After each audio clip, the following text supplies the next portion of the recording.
आज के इस वीडियो में हम लोग पढ़ने वाले हैं what is active directory.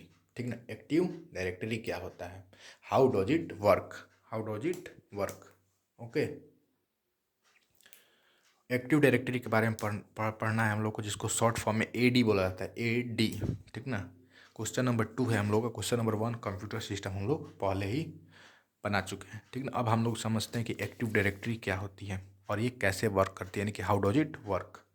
Answer में देखो, एक्टिव डायरेक्टरी यानी कि इसको शॉर्ट फॉर्म में एडी बोला जाता है। Which short form is AD, is a Microsoft service. ये किसका सर्विस है, ये माइक्रोसॉफ्ट का सर्विस है। ठीक ना, माइक्रोसॉफ्ट कंपनी के थ्रू सर्विस किया गया है। अब किस लिए है, फॉर मैनेजिंग यूजर्स, यूजर्स को मैनेज करने के लिए, जो भी यूजर होगा प्रयोग करता होगे, ठीक ना, उपयोग करता है। डिवाइसेज, जो मैनेजिंग डिवाइसेज यानी कि जो डिवाइस को मैनेज करता है, किसको मैनेज करता है, डिवाइसेज को। ठीक ना। And permissions in a network. ठीक ना। Active directory is a Microsoft service for managing users, devices and permissions in a network. किसी भी नेटवर्क में यूजर को मैनेज करने के लिए, डिवाइस को मैनेज करने के लिए हम लोग किसका यूज करते हैं, एक्टिव डायरेक्टरी का यूज करते हैं। और ये किसका है, माइक्रोसॉफ्ट का है। ठीक ना।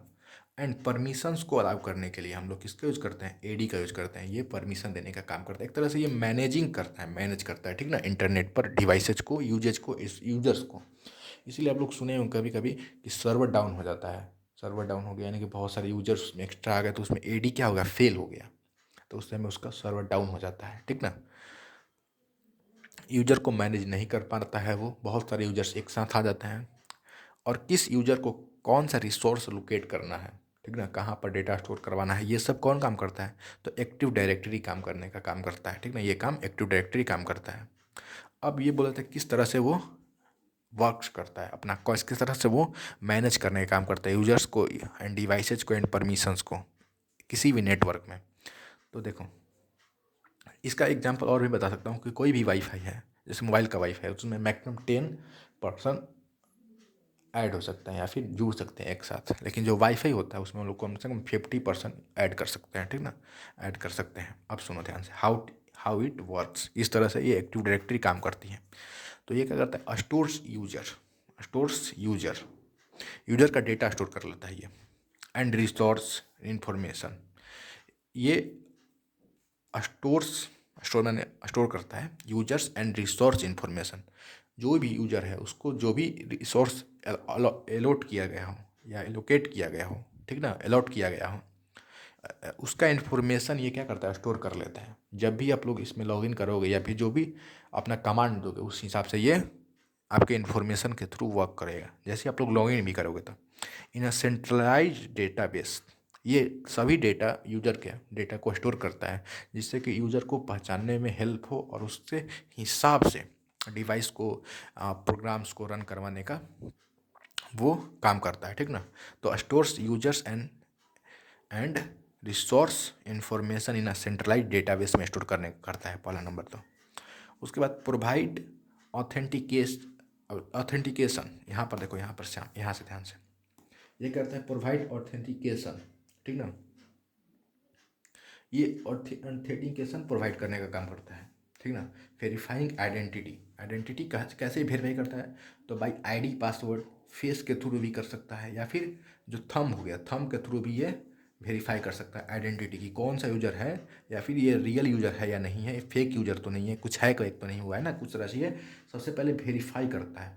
इसके लिए आपका डेटा, जो भी डेटा है यूजर का, वो पहले से ही डेटाबेस में स्टोर रहता है, वो यूजर का पहले से ही डेटाबेस में स्टोर रहता है। ठीक ना। उस तरह से वो पहले ऑथेंटिकेट करता है, तभी आपको अलाउ करता है सिस्टम यूज करने के लिए या स्टोरेज या रिसोर्स यूज करने के लिए अलाउ करता है। ठीक ना। एंड ऑथराइजेशन, किसी भी तरह से वो, या फिर जो हेड है उसका, उसका ऑथराइजेशन से आप लोगों को इसमें एंट्री मिलती है। ठीक ना, ऑथराइजेशन वो बोल रहा है। ठीक ना। ग्रांटिंग एक्सेस, यहाँ पे देखो, ग्रांटिंग एक्सेस, तब ग्रांट वो एक्सेस ग्रांट करता है। ठीक ना, तो कि आप लोग कंप्यूटर का, पीसी का, सिस्टम का एक्सेस कर सकते हो, सिस्टम को एक्सेस कर सकते हो, स्टोरेज को। तो इस तरह से ये एक्टिव डायरेक्टरी काम करता है। ये बहुत ही ज़्यादा इंपॉर्टेंट है, वो हम लोग को कंप्यूटर्स को सेफ रखने का काम करता है। ठीक ना। और प्रॉपरली वर्क अच्छे से हो और प्रॉपरली सबको रिसोर्स असाइन हो, उसका ये काम करता है। ठीक ना। मान लो जैसे मैं एक पेज लेता हूँ, ठीक ना, मान लो कि एक कंप्यूटर है, मैंने 4 पेज एक साथ, यहाँ पर एक प्रिंटर है, ठीक ना, समझो ध्यान से, ये कंप्यूटर है, ये प्रिंटर है, यहाँ सी कंप्यूटर, ये प्रिंटर, ये पेजेज है, कंप्यूटर में शो कर रहा है। अब मैं बोल दूँ कि एक ही साथ इस चारों को प्रिंट करो, तो कंप्यूटर का अपने पास तो दिमाग है नहीं, वो एक डब मशीन है, डम कंप्यूटर कोई इंटेलिजेंट मशीन नहीं होता, उसको हम लोग उसको सब कुछ सिखाते हैं, जिसको हम लोग बोलते हैं सॉफ्टवेयर। और वही सॉफ्टवेयर बहुत महंगा आता है, जिसमें सब कुछ सिखाया हुआ रहता है, नॉलेज कंप्यूटर में, ठीक ना। तो हम लोग बोल दिए कि भाई 4 पेज को प्रिंट करो, ठीक।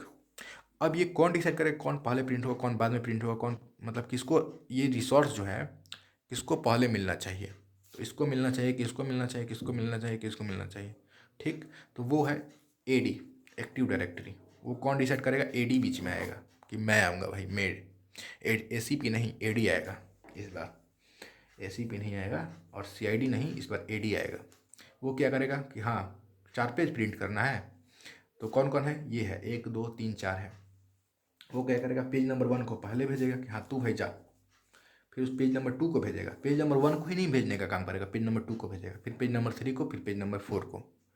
मान लो कि एक पेज नंबर 4 है जो शांत कोना में पड़ा हुआ है, वो तो सोचेगा कि अपनी बारी का इंतजार करेगा, वो सोचेगा कि पेज नंबर 3 के बाद मेरा नाम नंबर आएगा, यार इसको 3 लिख देते हैं, 3 लिख देते हैं। परंतु अगर एडी नहीं रहेगा कंप्यूटर में तो क्या होगा, एक ही पेज बार बार प्रिंट होगा, या फिर रिसोर्स इस 4th नंबर वाले पेज को नहीं मिलेगा, बार बार प्रिंट होने लगेगा। तो उसके लिए हम लोग को क्या लाया गया, एडी लाया गया है कि भाई सबको बारी बारी से रिसोर्स मिलना चाहिए, सबको बारी बारी से क्या होना चाहिए, रिसोर्स मिलना चाहिए सबको यूज करने के लिए पेज प्रिंटर का, तभी तो प्रिंट बाहर आएगा ना। इस तरह से हम लोग का वर्क करता है, ठीक ना। रुको, चलो सुनो ध्यान से। तो इसलिए क्या किया गया, एडी लाया गया है। वो क्या करेगा, बस एडी का काम यही है, मैनेज करने का काम करता है, वो सबको रिसोर्स मैनेज करेगा कि इसको पहले मिलना चाहिए, फिर इसको मिलना चाहिए, फिर इसको मिलना चाहिए, फिर इसको मिलना चाहिए, ठीक ना, फिर इसको मिलना चाहिए। और मान लो कि ये इंटरनेट है या यूट्यूब है, यूट्यूब या जो भी बोल दो, कोई भी वेबसाइट है, ठीक ना, कोई ऑफिशियल कोई खुफिया वेबसाइट है, ठीक ना। तो अब हम लोग क्या करेंगे, सुनो ध्यान से। मान लो कि इसमें हम लोग बहुत सारे खुफिया जानकारी, जैसे कि रॉ का हो गया, कुछ भी खुफिया जानकारी हो, तो कोई भी यूजर इसमें लॉगिन नहीं कर सकता। इसको क्या बोलते हैं, डीप वेब बोला जाता है, डीप वेब। एक होता है सरफेस वेब या पब्लिक वेब, ठीक ना, वो अलग होता है। ये डीप वेब पासवर्ड के थ्रू ओपन होता है। तो हम लोग का इसमें खुफिया जानकारी है, तो इसको कोई भी एक्सेस कर सकता है। अगर इंटरनेट पर है तो उसको कोई भी एक्सेस करता है, लेकिन इसको प्रोटेक्ट करने के लिए क्या लगाया है, पासवर्ड्स एंड आईडी लाया गया है, ठीक ना। ये आईडी और पासवर्ड कौन मैनेज करता है, एडी मैनेज करता है। कौन मैनेज करता है, एडी मैनेज करता है। और ये पासवर्ड और आईडी सही है या नहीं है, इसको देखने का काम भी एडी करता है, जिससे कि हम लोग का डेटा सेफ रहता है। सही पासवर्ड और सही आईडी होने पर वो लॉगिन कर देता है, लॉगिन नहीं होने पर वो लॉगिन नहीं कराता है, ठीक ना। और एक और मैं एग्जाम्पल देने का बात करूँगा, वो एडी वहीं पर रोक देगा। मान लो पासवर्ड आईडी में कुछ भी गलती हो गया तो वो एडी वहीं पर रोक देगा, आगे नहीं जाने देगा। लेकिन अगर वो एडी न रहेगा तो हम लोग किसी तरह से बाईपास करके हम लोग डेटा उसको देख सकते हैं, ठीक ना। और एक बात, मान लो ये वाईफाई है, ठीक, वाईफाई है, ठीक ना, वाईफाई है। अब 4 यूजर है इसके, यूजर 1, यूजर 2, यूजर 3 ही बना देते हैं, 3। टोटल कितने यूजर, 3 यूजर है। अब ये वाईफाई बोलेगा कि मेरे को ये डेटा इंस्टॉल करना है, मेरे को ये डेटा इंस्टॉल करना है। अभी तो वाईफाई बहुत ही ज़्यादा एडवांस हो गया, वो सबको एक ही बार में प्रोसेस कर लेगा, सबको एक ही बार में। लेकिन पहले क्या होता था कि ये अपना जो भी रिक्वायरमेंट है वो भेजेगा कि हमको ये डेटा चाहिए। वाईफाई में क्या होता है कि हम लोग यूट्यूब पे एक वीडियो प्ले, ये यूट्यूब पे वीडियो देख रहा है एक, ठीक ना, तो इसका पहले जाएगा, ये क्योंकि यूजर नंबर 1 है तो इसका कमांड पहले जाएगा वाईफाई के पास, वो उसका डेटा इसको भेजेगा, ठीक। फिर उसके बाद 2 नंबर बोलेगा कि हमको एक फाइल चाहिए, उसका हम लोग को उसका डेटा दो, तो वो डेटा देने का काम करेगा सेकेंड नंबर में। फिर ये बोलेगा कि हमको भाई क्या करो, एक गाना प्ले कर दो, सॉन्ग प्ले कराना है। तो सॉन्ग का डेटा वो ये पहले कमांड देगा, फिर वो उसको रिसीव करेगा, फिर उसको प्ले करेगा। लेकिन इस तरह से एडी का काम होता है, जिससे कि यहाँ पर एडी वर्क कर रहा है, समझो ध्यान से, जिससे कि सबको बारी बारी से अपना क्या बोल रहे हैं, अपना डेटा मिल रहा है सबको, यानी कि जाम नहीं लग रहा है, ठीक ना। जैसे रोड पर भी ट्रैफिक हवलदार होते हैं, ट्रैफिक पुलिस होता है, तो उससे क्या होता है, बारी बारी से सबको गेट खोला जाता है, सब लोग एंट्री करते हैं, ग्रीन लाइन होता है, ठीक ना। बारी बारी से। तो सेम वाईफाई में भी उसी तरह से वो एडी वर्क करता है कि बारी बारी से सबको डेटा दिया जाएगा। लेकिन अभी के समय में क्या है ना कि एडी बहुत एडवांस हो गया, वाईफाई बहुत एडवांस हो गया। वो थोड़ा सा डेटा इसको भेजेगा, थोड़ा सा पार्ट वो लोकेट कर देगा। वाईफाई के 3 गो पार्ट हो गए, मान लो चलो कोर होता है। प्रोसेसर में एकटा कोर, ऑक्टा कोर 4 मतलब होता है, यानी कि वो एक एक कोर सबको असाइन कर देगा और वो एक एक कोर सबको डेटा लगातार भेजता रहेगा, लगातार भेजता रहेगा। लेकिन जैसे ही उससे ज़्यादा होगा तो स्लो डाउन तो होगा। स्लो डाउन कब होता है? जब कुछ डेटा इसको मिला, उसके बाद फिर इसको मिलेगा ना, इसलिए डेटा जो नेटवर्क है उसमें स्लो डाउन हो जाता है वो। कभी कभी आप लोग देखे होंगे नेट फंसने लगता है, बफरिंग करने लगता है, तो इसी कारण से हो जाता है। जब एक्स्ट्रा यूजर हो जाते हैं तो एडी को प्रॉब्लम होने लगता है।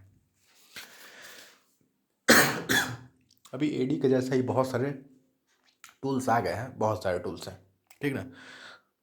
अब तीसरा नंबर, लास्ट पॉइंट हम लोग पढ़ लेते हैं। Organises network resource into a hierarchy called a domain. Domain ये नेटवर्क रिसोर्स को ऑर्गेनाइज करता है इन हायरार्की फॉर्म। हायरार्की मतलब सबसे पहले इंपॉर्टेंट होगा उसको ऊपर रखेगा, जो कम इंपॉर्टेंट होगा उसको सेकंड नंबर पे, उससे भी कम इंपॉर्टेंट रहेगा उसको थर्ड नंबर पर। इस तरह से देखो, सबसे इंपॉर्टेंट ऊपर, फिर इससे छोटा नीचे, फिर इससे छोटा नीचे, इस तरह से उसको रखेगा, डेप डोमेन के फॉर्म में रखेगा, ठीक ना। चलो